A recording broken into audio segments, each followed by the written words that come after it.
Teachers' Day is celebrated with much enthusiasm, celebrating the educators for their hard work and consistency in being the gatekeepers for their students. The occasion was first celebrated in India in the year 1962, honoring the birth anniversary of Dr. Radhakrishnan, the India's first vice president and second president. Since then, the Teachers' Day has been celebrated annually as Dr. Radhakrishnan highly believed in teachers and the very popular concept of a guru-shishya relationship. Recently, the Consulate General of India in New York hosted its commemorations of Teachers' Day. The virtual event saw new Consul General Randhir Jaiswal moderating a talk with Professor S.N. Sridhar. Here is the story. And was teaching in Hyderabad when a famous scholar, an Indian scholar, was visiting that institute from the University of Illinois. This was Professor Braj Kachru, an authority on Indian English and world Englishes, whose work on the systematic nature and the relationship to the Indian culture of Indian English has given Indian English a very legitimate place among the varieties of English around the world. He asked me what my plans were for further study. I was a young boy, and I said I wanted to do my PhD in Bangalore. He asked, "Have you thought of going abroad?" I said, "No, there is no chance I could get funding." Then he asked, "Why not? What's special about Professor K?" And he mentioned the director of the institute and some other senior professors.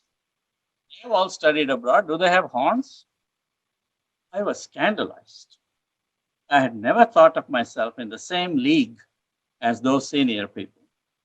But his words gave me confidence. I did join him as a student at Illinois and worked with him for many, many years. He continued to mentor me in writing papers, presenting papers, editing books, organizing conferences, and taking on some of the greatest stalwarts in the field to correct them about their misperception of what Indian English is. Not a bunch of errors, but a systematic, vibrant medium for the expression of Indian language and culture, and so on and so forth. This is what a guru does. He instills confidence in you. I don't think I have too much time left, and therefore I will conclude with an example from a different kind of guru. This is taken from 12th century Karnataka, where there was a brilliant revolution, social and cultural revolution called the Vachana movement or the Veerashaiva movement, where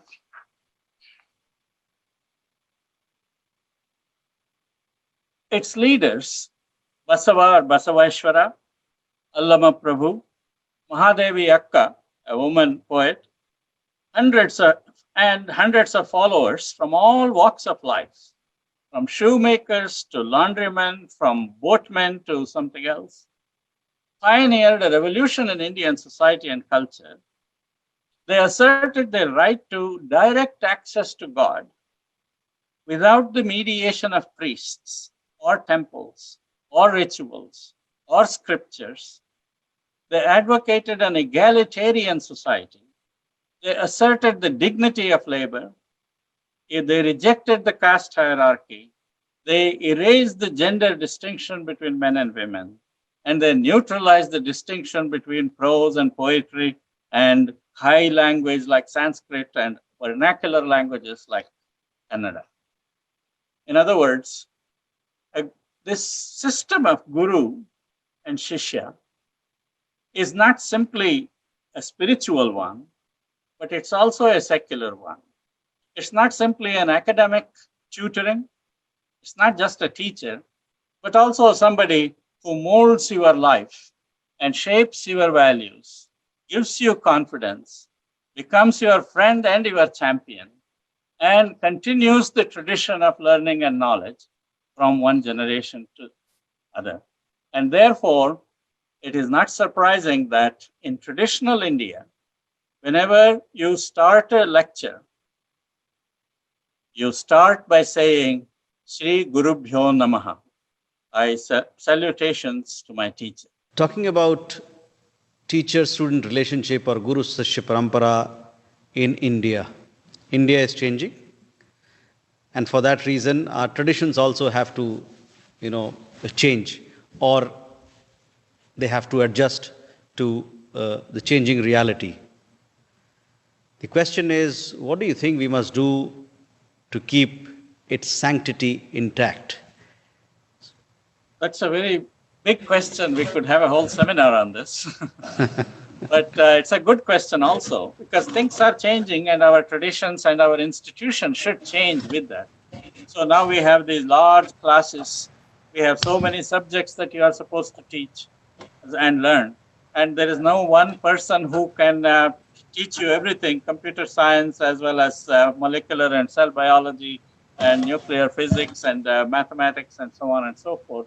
So we have become specialized. But what I feel is that in spite of all this, no matter what particular subject you study with a teacher, Indian teachers have a very special corner for their students. And what they do is they adopt the students, they go beyond the subject matter itself to think of them as individuals. They support them, they find out their problems. I know of many teachers who have paid fees for their poor students without the students knowing about it, and things like that. So some of those human relationships are still there, I think, in spite of modernization and the challenges that we face.